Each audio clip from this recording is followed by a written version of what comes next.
Сәлеметсіздер ме? Сіздермен бүгін морковь по-корейски салатын жасайтын боламыз. Біздерге ең алдымен керегі сәбіз. Сәбізді жақсылап үкіштен өткізіп аламыз.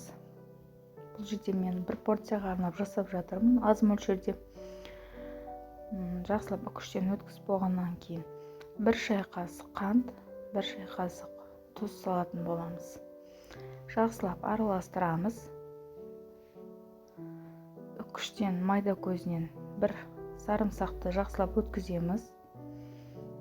Дәміне қарай қара бұрыш, қызыл бұрыш, кориандр саламыз. 1 шай қасық сірке суын саламыз. Табада қыздырылып тұрған сұйық майымызды қосатын боламыз. Жақсылап араластырамыз. Дайын болды десек те болады. Мен оның үстіне огурцы, болгарский перец и капуста қосамын. Маған осыларды қосып дайындаған ұнайды. Егер де сіздерге ұнамаса, қоспасаңыздар да болады. Бірақ мен бүгін қосып дайындап жатырмын. Жақсылап барлығын майдалап тураймыз. Барлығын турап болған соң араластырамыз жақсылап.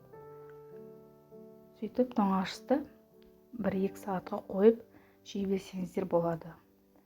Маған тіркеліп, лайк басуды ұмытпаңыздар.